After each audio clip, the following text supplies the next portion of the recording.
It was the last Thursday of April. My mom had cooked her usual pork chops, rice, that green bean casserole nobody actually liked, but nobody had the courage to say so. My dad sat at the head of the table the way he always did, napkin tucked into his collar, already halfway through his second beer. The kitchen smelled like something burning slightly on the stove.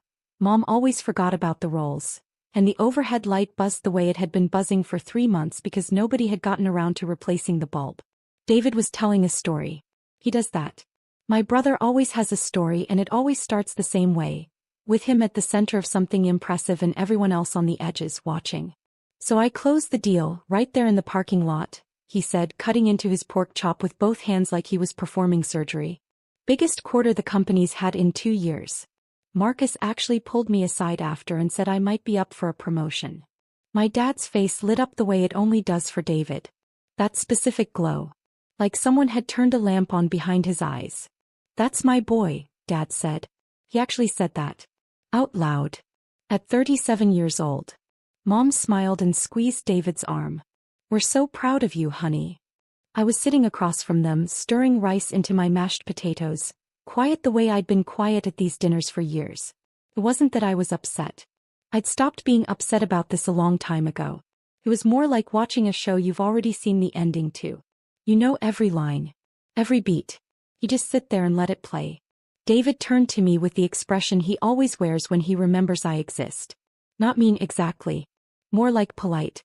The way you'd acknowledge a piece of furniture that had suddenly become slightly inconvenient. "How's the tech thing going?" he asked. My dad looked up from his plate. He didn't say anything, but his eyebrows did something. A small lift. The kind of lift that says, "Yeah, how is that going?" "Fine," I said. "It's going fine." "You still at that startup?" Dad asked. He said startup, the way some people say hobby. "It's not really a startup anymore," I said. And then I stopped. Because I'd learned over years of dinners exactly like this one, that the more I explained, the less anyone listened. So I just let the sentence end there, hanging in the air like a thread nobody was going to pull. Dad said. He picked up his beer. "Well, David's the businessman in the family, I guess." He laughed at his own joke. Mom laughed too. I smiled. I took a bite of rice. I let the moment pass the way I always let them pass. David, emboldened, kept going. "Actually, I've been thinking about getting a place. A real place. Something with a yard, maybe. Dad, you know that house on Elm Street? The one next to your buddy Tom?" "Oh, that one's gorgeous," Dad said, leaning forward now. 3 bedrooms. Good neighborhood. You should look into it." "I think I'm going to," David said. He looked at me casually, the way you look at someone when you're about to say something that you don't think will land badly. "I mean, at least someone in this family is settling down, right?" Mom nodded. "He's right, sweetheart. When are you going to think about that? A house, stability, those things matter. When are you going to get a real job, Sarah?" Dad said, still half laughing. "A job people have actually heard of?" He wasn't being cruel. That was the thing that made it hard. He genuinely believed what he was saying. In his mind, a job people had heard of meant something like where he worked. Harwood and Associates. A mid-tier consulting firm with 43 employees and a website that looked like it was built in 2009. But it was steady. It was safe. Paid a pension. And in my father's world, that was the definition of success. I nodded. "Maybe someday," I said. And I meant it as a joke. But nobody laughed. We finished dinner. Mom cleared the plates. Dad turned on the television. David checked his phone and said he had to get going. He and his girlfriend were meeting friends for drinks. He hugged Mom, clapped Dad on the shoulder, and waved at me on his way out the door. "Drive safe," I said. Yeah, he said. And he was gone. I helped Mom with the dishes without being asked. We stood side by side at the sink, her washing, me drying, the way we'd done it 100 times before. She didn't say anything for a while. Then, softly, without looking at me, "He means well, you know. Your father." "I know," I said. And I did know. That was never the question. That was the last Thursday of April. 5 months later, everything my father believed about me, about what I was worth, what I had built, would be demolished in a single afternoon. Not by me.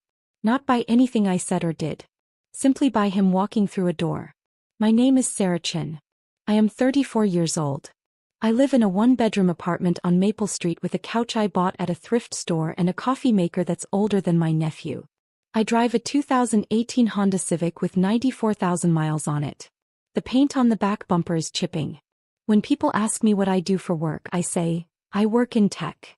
And then I wait for them to lose interest, which usually takes about 4 seconds. They always lose interest. Because that's what I want them to do. The truth I have not shared with my family in any meaningful way for the better part of 6 years, is this: I am the founder and CEO of a company called Meridian Tech. Meridian is a B2B enterprise software platform. We build the kind of tools that large companies use to manage their data, their workflows, their entire operational infrastructure. We have 280 employees across 3 offices. We were valued at $340 million at our last funding round. We bring in $87 million in annual revenue. Last year, TechCrunch featured us in a roundup of the fastest-growing enterprise platforms in the country. We have clients in 17 states. 3 of them are Fortune 500 companies. I built it from nothing. From a laptop in a coffee shop in 2017, when I was 26 years old and had $4,200 in my bank account. I coded the first version of the platform myself. Every line, every function, every interface. I pitched investors while wearing the same blazer I'd bought at a consignment shop for $23. I worked 16-hour days for 2 years straight. I ate ramen for dinner 4 nights a week. I missed birthdays, missed holidays, missed a funeral for my college roommate's father because I had a pitch meeting I couldn't reschedule. And I told almost no one. Not because I was ashamed. Not because I didn't want to share it. I told no one because early on, back in 2019 when Meridian was still small but already profitable, when we had just closed our first real contract and I was sitting on something that I knew in my gut was going to be significant, I tried. I sat my parents down at this exact kitchen table, the same one where David tells his stories, and I said, Mom, Dad, I think the company is going to make it. I think it's actually going to be big. I remember the exact way I said it. Carefully. With hope. The way you say something when you've been holding it close to your chest for a long time and you're finally letting it out. My dad looked at me for a long moment. Then he said, That's nice, sweetheart. David just got promoted, by the way. My mom nodded enthusiastically. He's going to be a regional director by next year. Isn't that exciting? I sat there for about 5 seconds. And something in me just closed. Not dramatically. Not with anger. It was quieter than that. It was more like a door gently shutting. I smiled, said, That's great for David, and finished my dinner. After that, I stopped trying to explain. When they asked what I did, I gave them just enough to satisfy the question without giving them anything real. I work in tech. I do some software stuff. It's pretty boring, honestly. And they never pushed. They never asked a single follow-up question. Not once. Not in 6 years. Not a single, oh, what kind of software? Or, how many people work there? Or, are you doing well? The concealment wasn't hard. It was almost natural by that point. What was harder was the money. My family had been coming to me for cash for as long as I could remember, and I had been saying yes for almost as long. Not because they asked nicely. Not because the requests made sense. Because I felt guilty. Because somewhere underneath all of it I still believed that if I was generous enough, if I gave enough, if I was useful enough in the one way they seemed to notice, maybe they'd see me. Not just as the quiet one. Not just as the one who didn't matter. As someone real. My dad's car needed a new transmission in 2021. $3,400. I paid it anonymously, told Mom it was a gift from a friend. Dad never questioned it. Why would he? In his mind, Sarah couldn't possibly be the source. She worked some vague tech job that probably paid barely above minimum wage. My brother needed $1,200 for a security deposit when he moved out of Mom and Dad's house. I Venmo'd it to him on a Tuesday afternoon. He texted back, Thanks. When are you free this week? Mom wants to do dinner. Not a word about the money. Not a question about where it came from. My mom asked for $800 for a dental bill that insurance didn't cover. I sent it within the hour. She called to thank me and spent 11 minutes telling me about David's new car. A used Audi he'd financed through a dealership. Isn't it beautiful? She said. He looks so put together. I don't say this to make them sound like villains. They aren't villains. They're just people who never saw me as someone who mattered. And when you don't see someone as someone who matters, you don't notice what they give you. You just take it. You don't ask where it came from. You don't wonder how they can afford it. You just accept it and move on. By April of this year, I had quietly sent my family a little over $14,000 in the past 18 months alone. Not a single one of them knew where the money was coming from. Not a single one of them had ever asked. The breaking point didn't come with a bang. It came on a Wednesday in early May, 3 days after that dinner. My dad called me at 2 o'clock in the afternoon. I was in the middle of a board meeting, the real kind, with investors on the line and quarterly projections on the screen, and my CFO walking through a slide deck that would determine our expansion budget for the next fiscal year, so I let it go to voicemail. He called again at 2:14. I silenced it. He called a third time at 2:31, and this time he left a message. Sarah. It's Dad. Listen, I need a favor. My credit card got declined at the gas station. Long story, don't worry about it, but I need about $600 to cover it. Just send it to my account, okay? Mom will handle the details. Thanks. Bye. He didn't say please. He didn't ask if I could afford it. He didn't say thank you in any real way. He just said it the way you'd ask someone to pass the salt. Casual. Unremarkable. Like it was the most normal thing in the world. I listened to the voicemail sitting in my office. My actual office, the one with my name on the door and a view of the city skyline and a framed Forbes mention on the wall from 2022 and a whiteboard covered in product roadmap notes. I listened to it once. Then I put my phone down on my desk and I sat very still for about 2 minutes looking out the window at nothing. And then I made a decision. Not an angry decision. Not a dramatic one. It was the calmest decision I had ever made in my life. I said okay. Just okay. To myself. Quietly. And then I stopped. I didn't send the $600.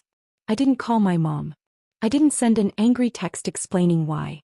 I didn't write a long message listing every single time they had dismissed me, every birthday they'd spent praising David, every dinner where I sat in silence and watched my brother get the spotlight.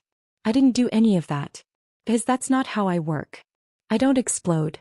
I stop. I stopped sending money. I stopped answering the request. I stopped showing up to family dinners where I sat quietly and watched my brother get praised for achievements that were, objectively, a fraction of what I had already built. I didn't ghost them entirely. I still answered the phone sometimes. I still said hi. But the money stopped. And the showing up stopped. And the pretending stopped.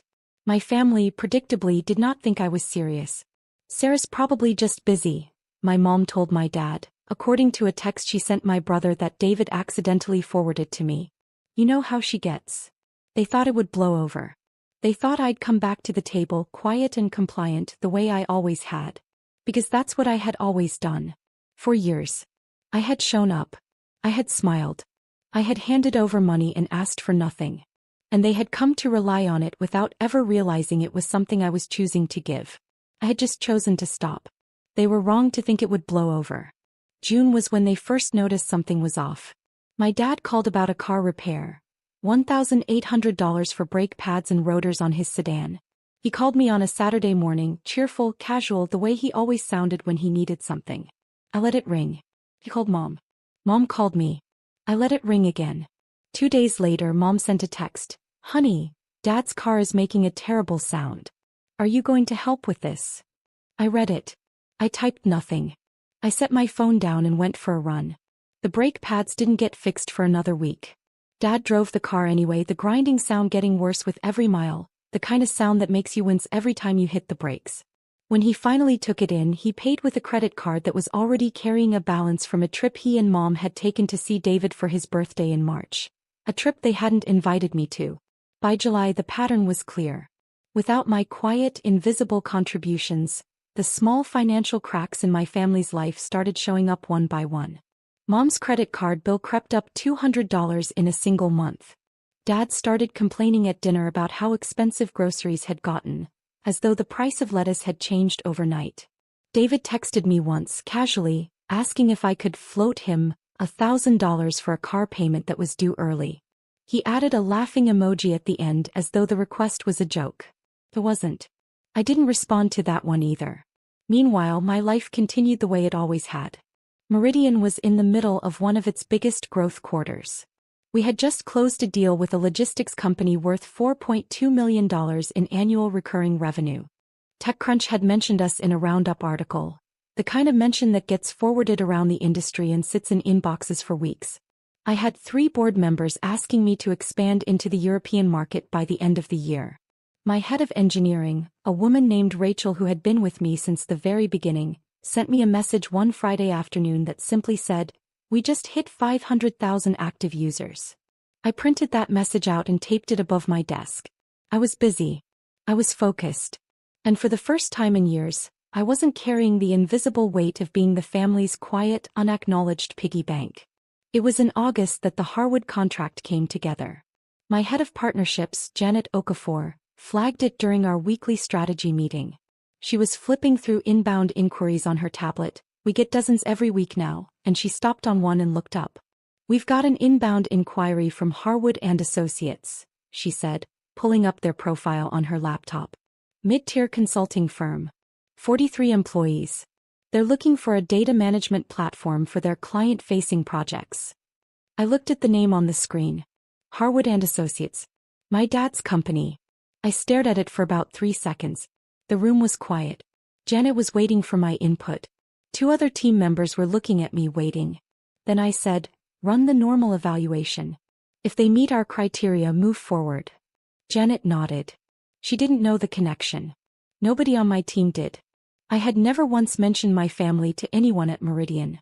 Not my parents. Not David. Not the dinners, not the money, not the years of being invisible. It was a clean wall and I had built it carefully brick by brick and I wanted to keep it that way. The evaluation took 2 weeks. Harwood qualified easily. The contract was drafted. Terms were agreed upon. Everything moved forward through the proper channels the way it always does. Nobody at Meridian thought twice about it. It was just another client. But I knew. I knew exactly what was coming. September 12th.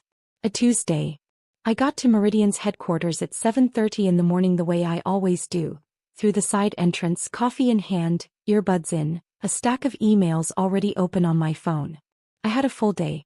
Product review at 9 o'clock, investor call at 11 o'clock, lunch with our CFO at 12:30, and then the afternoon was blocked off for the Harwood onboarding. The onboarding. That was the day. Harwood was sending a small team to tour our headquarters, meet our key staff and sign the final operational agreements in person. Janet had coordinated the schedule. A liaison named Greg Halston from Harwood was leading their delegation. I didn't know who else was coming. I hadn't asked. I didn't need to. At 2 p.m. I was in my office reviewing the product roadmap when Janet knocked on my door frame. "The Harwood team just arrived in the lobby," she said. "Greg's downstairs with 2 others. Want me to have them brought up?" "Give them the standard tour first," I said. "I'll come down at 2:45. She nodded and disappeared.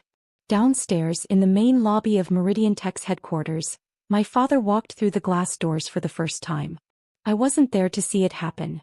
But I heard about it later, from Diana, our receptionist who had been at the front desk for 3 years and who had, at some point in the last 12 months, put together a scrapbook of every major moment in the company's history for an internal anniversary event. Diana notices things.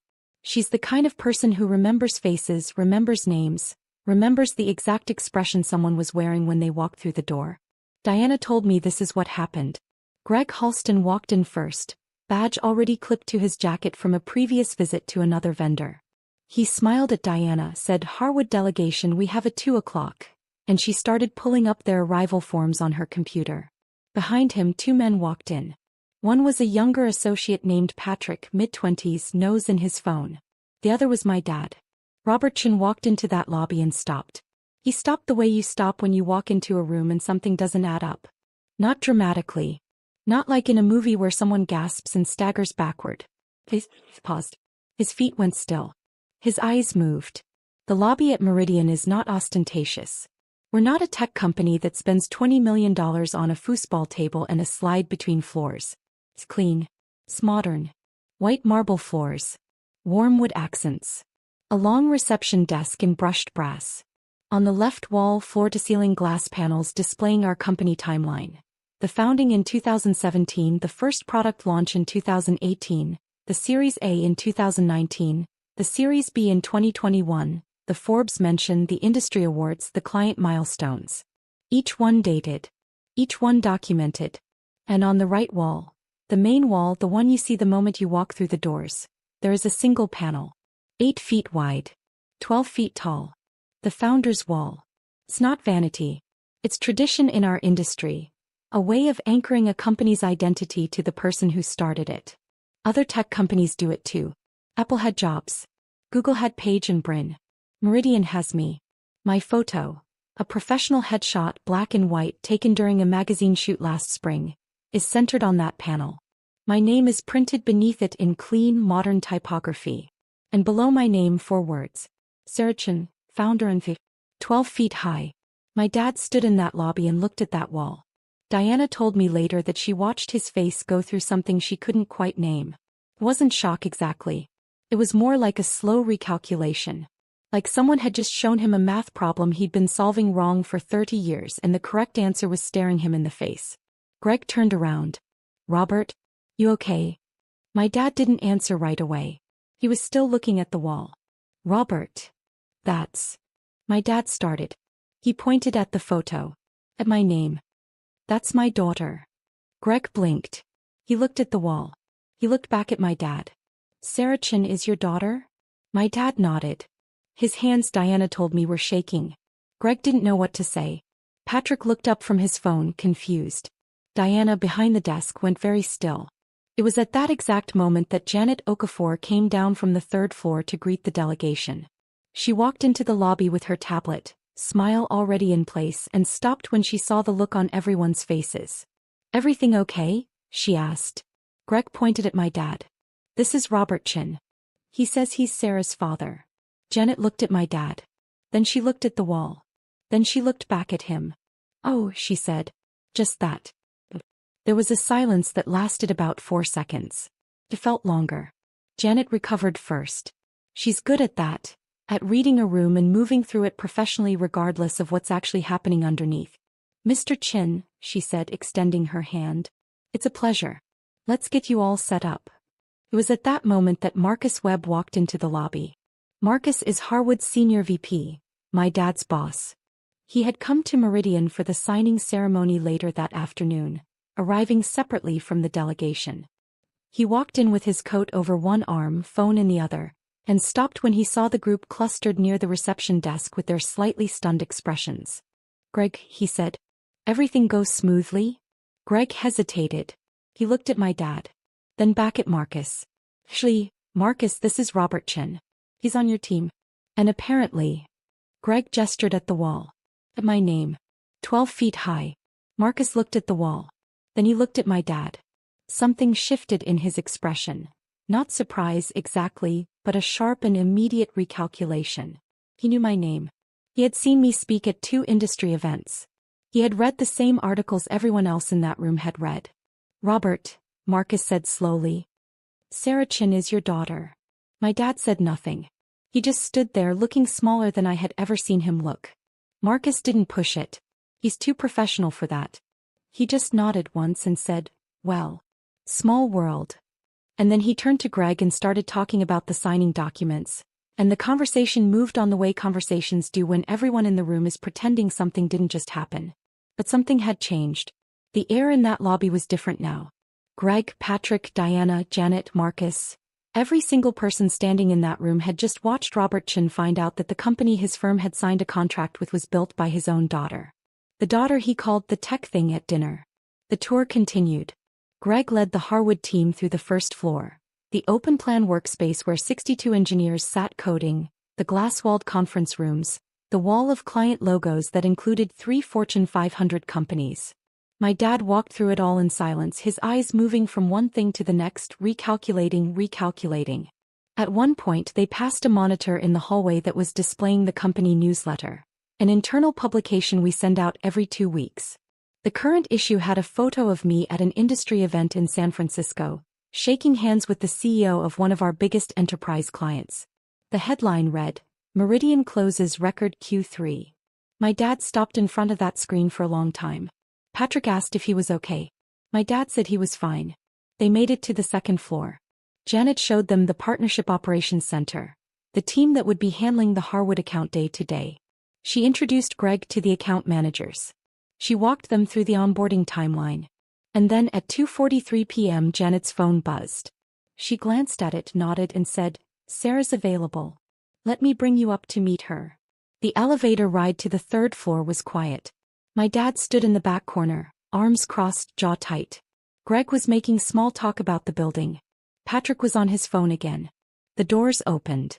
Janet led them down a short hallway, past the CFO's office, past the product team's bullpen, past a wall of framed press coverage, and stopped at a door with a frosted glass panel. On the panel in simple black letters, Sarah Chin. Janet knocked twice and opened the door. I was standing by the window, coffee in hand, looking out at the city. I turned around when they walked in. I saw Greg first, then Patrick. Then I looked past them, and there was my dad, standing in the doorway of my office, in my building, looking at me the way you look at someone when you realize for the first time that you have been fundamentally wrong about them for a very long time. I didn't smile. I didn't frown. I just looked at him for about 3 seconds, and then I shifted into the same professional calm I use in every meeting. "Greg," I said, extending my hand. "Good to finally meet you in person. Janet's told me great things about the Harwood team." Greg shook my hand. "Miss Chin, the pleasure is ours. This is a beautiful operation you've built." "Thank you," I said. I looked at my dad again. He was standing slightly behind Greg, not quite able to look at me directly. His hands were at his sides now, but his fingers were doing something, curling and uncurling slowly the way they do when he's nervous. I'd seen that 1,000 times in my childhood. Before job interviews. Before arguments with Mom. Before anything that made him feel small. "Dad," I said, quietly. Not for the room. Just for him. He looked up. His mouth opened. Nothing came out. I let the silence sit for exactly 2 seconds. Then I turned back to Greg. "Janet, can you take Greg and Patrick through the final contract review on the 4th floor? I have another meeting at 3 o'clock and I want to make sure we stay on schedule." "Of course," Janet said. She guided Greg and Patrick toward the door with practiced ease. As they filed out, I caught Greg's eye. "Greg, make sure Mr. Chin gets everything he needs. He's important to us." Greg nodded, confused but polite. Patrick didn't look up. My dad was the last one in the doorway. He stood there for a moment after the others had passed. "Sarah," he said. His voice was different. Quieter than I'd heard it in years. I looked at him. I didn't walk toward him. I didn't close the distance. I just stood by my window in my office in the building I had built from nothing, and I let him see me. "We can talk this weekend," I said. "If you want to." He nodded. Once. And then he turned and walked out. My dad called me 23 times that evening. The first call came at 4:17 p.m., 15 minutes after he left the building. I let it ring. The second came at 4:22. I let that one ring too. By 5 o'clock there were 7 missed calls and 3 voicemails. I didn't listen to the voicemails until later that night, sitting on my thrift store couch in my 1-bedroom apartment, a glass of water on the coffee table, the city quiet outside my window. The first voicemail was almost incoherent. My dad's voice was tight, strained, like he was trying to hold something together that kept wanting to fall apart. "Sarah, it's Dad. Call me back. Okay? Just call me back." The second one was quieter. "I didn't know. I swear I didn't know. I mean, I knew you worked in tech, but I didn't. Sarah, $340 million? Is that real? Call me." The third voicemail was the one that got me. His voice broke. Not dramatically. Not in a way he'd ever admit to if you asked him about it later. But it cracked, right in the middle of a sentence, the way it does when someone is trying very hard not to cry and failing just slightly. "I'm sorry," he said. "I think I've been really, really wrong about you. For a long time. And I don't know what to say about that. So just call me. Please." I listened to it twice. Then I put my phone down and sat in the quiet for a while. My mom called at 6:30. She'd found out from Dad, who had called her the moment he left the building. Mom was crying. Real crying, not the performative kind. She left a voicemail that was mostly just her saying, "Oh, Sarah," over and over again. David found out at 8 p.m. He called once, didn't leave a message, and then texted, "Dad just told me. Are you serious right now?" I didn't reply to that text. Not that night. The extended family learned about it over the next 48 hours, the way news travels in a family like ours, through phone calls, texts, and at least one post from my Aunt Karen that generated 17 comments in 2 hours. At Harwood, the impact was quieter but no less real. Marcus Webb, the senior VP who oversaw the Meridian account, pulled my dad aside the next morning. Marcus had met me twice before at industry events. Once in Boston, once in Chicago. He knew exactly who I was and what Meridian was worth. "Robert," Marcus said, sitting across from him in his office, "why didn't you ever mention your daughter?" My dad didn't have an answer for that. Or if he did, it wasn't one he wanted to say out loud. Marcus didn't make it uncomfortable. He's a professional. But from that point on, things at Harwood shifted in the way they always shift when someone discovers that one of their employees has been quietly connected to something significant that they didn't know about. It wasn't hostile. It was just aware. People looked at my dad differently. Not with contempt. With a kind of curious reassessment. Greg Halston texted Janet the next day. "Quick question. Is it normal for a client's family to show up during onboarding? Asking for a friend." Janet laughed when she told me that one. David was the one who surprised me the most. He didn't call again for 3 days. Then on Friday evening he sent me a long text. Not an apology exactly. David doesn't apologize easily. But something close to it. An acknowledgement. He wrote that he'd looked up Meridian online after Dad told him, and that he'd spent an hour reading about the company, and that he felt kind of like an idiot, his words, for never once asking me a real question about what I did. He ended the text with, "Dad's a mess. Mom's crying every 5 minutes. I think you should talk to them when you're ready. But not before. On your terms." I read that text standing in my kitchen at 9 p.m. on a Friday night, and it was the closest I came to crying through the whole thing. I didn't talk to my parents that weekend. Not because I was punishing them.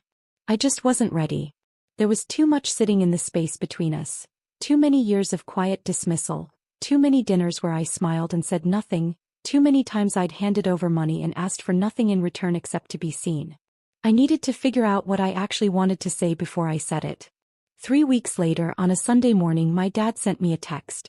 It was short. 4 sentences. "Sarah, I owe you an apology. A real one. Not on the phone. Can we get coffee?" I read it sitting on my couch, the same spot where I'd listened to his voicemails. The morning light was coming through the window. My apartment was quiet.